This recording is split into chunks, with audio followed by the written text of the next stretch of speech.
Star Trek Picard Season 3, Episode 2, Disengage is finally here. After the awesome kickoff with Episode 1, we are here with a much more exciting episode.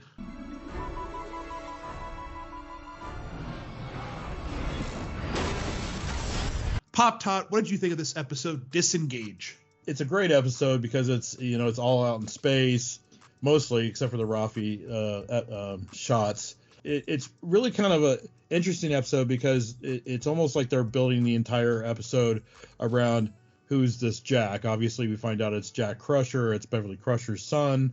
There's like this elephant in the room that Riker just keeps like poking Picard all through the episode, not actually saying what we all kind of already knowing. The awesome part that I really liked is they did not wait long to disclose who he is. Spoiler, not spoiler, it is Picard's son. Shocker. I think everybody on the internet guessed it, but it is Picard's son. Well, Riker was saying it in the turbo lift. Honestly, you do not see what I see. But it was a really well-written, non-verbal scene where Crusher walks onto the bridge and Picard and her look at each other, and she says it with her eyes. There's no spoken word. They look at each other, and Picard's like, "Okay, yes, we can't do this. He's my son." Yep. And Shaw was like, "Ah, crap." Captain Shaw was like, "Yeah." God damn it. It was kind of interesting because you could see Picard start leveraging, and this is where you and I and a lot of people who've already seen the first 6 episodes were excited about Shaw because Shaw came off as this giant asshole that seemed really selfish.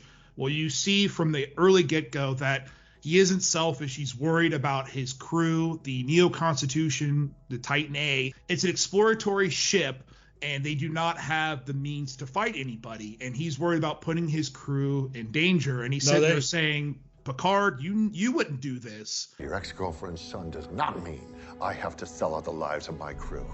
And you, of all people, should know that Jack Crusher is a person. So what they do is the Captain Riker and Admiral Picard are on the Beverly ship. She's in a capsule because she's dying. And they're with Jack Crusher. And they come upon a ship that's very reminiscent of like a Romulan ship, like the Narada. The Narada, right? Thank you. Nero ship from Star Trek 2009. Right. And it looks a lot like the Scimitar too. Right, exactly. So, and they're introduced to this woman, this crazy neurotic looking woman named Vidac. I've never even heard of a Vidac. She's on the HMS Shrek or something. Amanda Plummer, which is the daughter of Christopher Plummer. And she's a wonderful actress. And she plays awesome. She can play a level of neurosis that no other actress can play. But it's the perfect right of hamminess. Good afternoon. With serious threat. It's a perfect balance. So she lets her shields down on confrontation. The Titan swings in, rescues them, and then she shows the Titan what she's got. And I think Riker said it best that it's a guillotine. It's not a ship, it's a guillotine. This thing is a weapon of mass destruction. It has so many things on it. The Titan, 5 Titans would be outnumbered by this thing. 30 Series 5. I get it.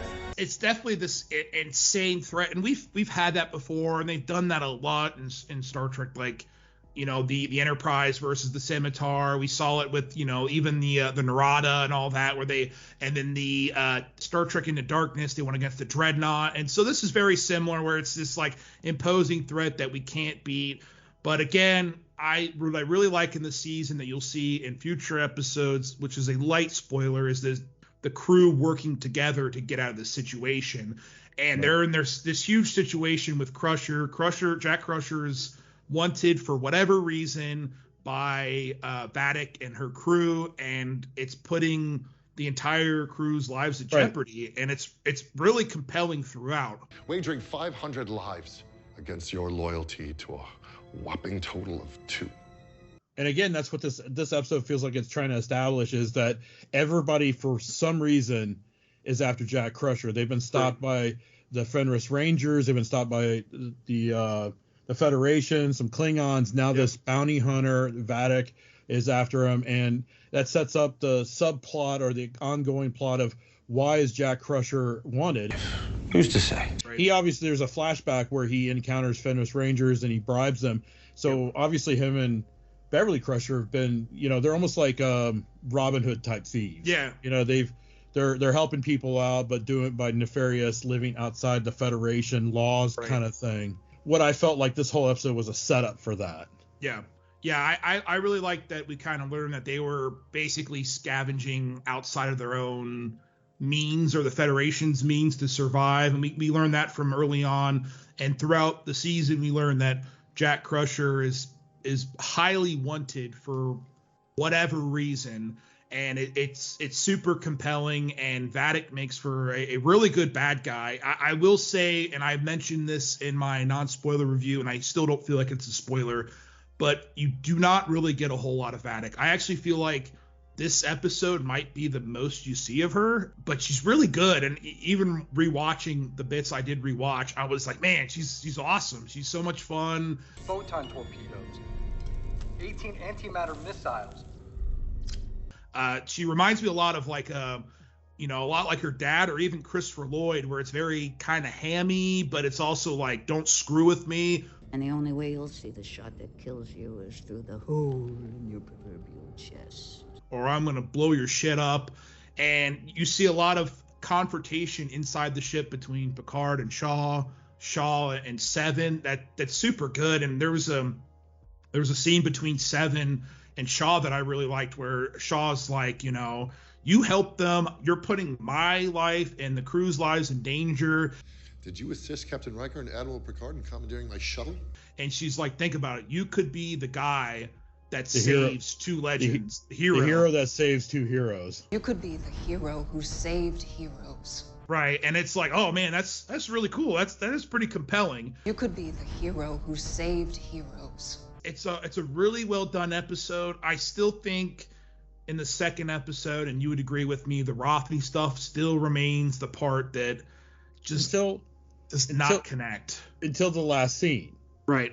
The last scene, she's going to see, it's almost like Burn Notice, the back room of a club, and there's a Ferengi overlord kind of mob vice guy, and he's surrounded by guards, and he's a rather interesting character for as long as he's there. I've been stung enough times to smell a sting coming. And he ends up, telling Rafi that she has to prove herself by taking some eye meth or whatever the crap that stuff is. And she takes it, and as she's going drugged, he's basically telling her he's going to kill her, and he shows her head and all this stuff. And as she's starting to pass out, all of a sudden the bodyguards start getting killed, and you can clearly see right away, even though it's fuzzed out, it's Worf. Yep. And then as she's coming to, it's a Michael Dorn, just looking really good, and he looks awesome. He's an older Worf. He looks great. He's in great shape, and he's in there with that Klingon sword, not the Bat'leth, but the other one. Yep. And he just takes that Ferengi's dude head off, and it just flies. Yeah.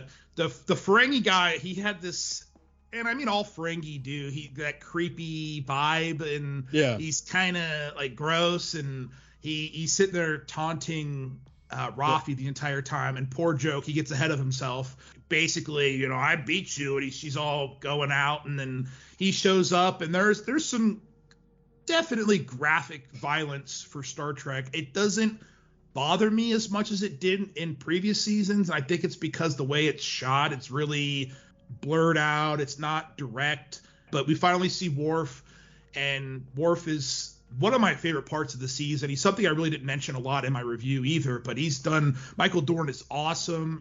He does so well, and we don't want to ruin anything for anybody, but he does great. And the little bit you see of him, you just get so excited. Told you, do not engage. You had mentioned it when we watched it together, and we both noticed it, is that the Ferengi failed to say human right. I like human things. I'll tell you something about humans, nephew. Our own probe has already shown us your trickery, human. I actually didn't mention it. It was Miss Tot that actually mentioned it, and it kind of came to mind that I wouldn't mind Miss Tot joining us for a review or in the possible future. So make sure you guys comment down below if you want to see that. But she's like, the Ferengi didn't say human, and I just looked at her and I'm like, who are you? I didn't even catch that. I like human things. It's a minor nitpick.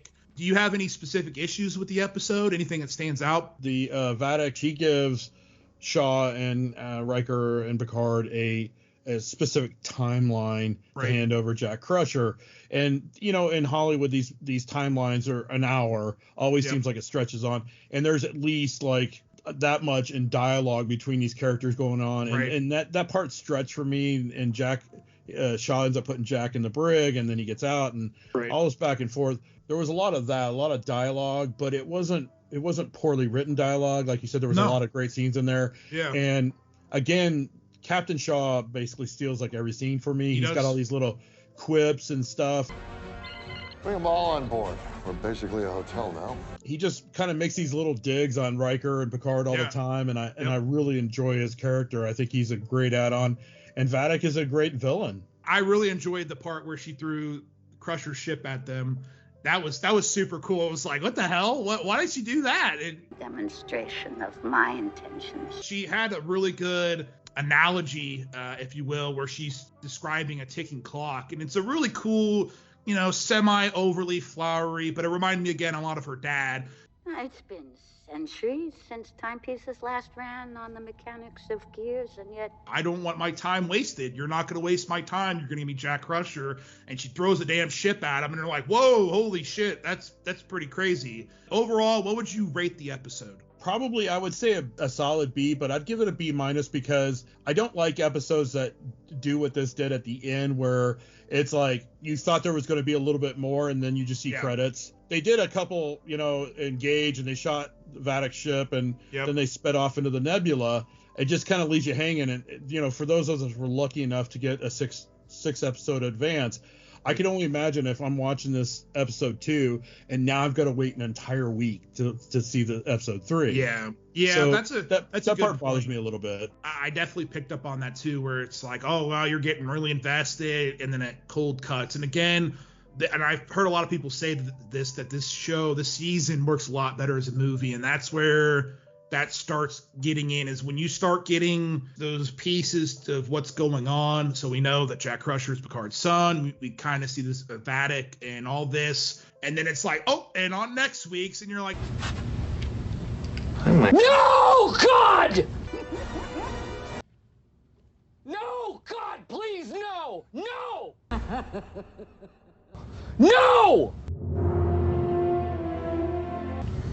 No! And it's definitely tough. I would probably go opposite, probably go more B+.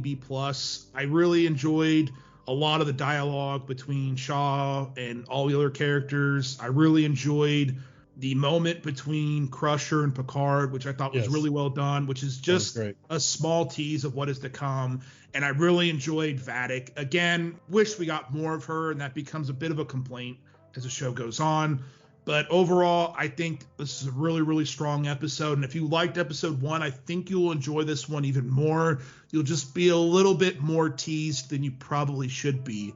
As usual, thank you guys so much for watching. If you want Miss Tot to join us, please comment down below. I think she'd be awesome on this. Thank you guys as usual, and we'll see you guys on the next one.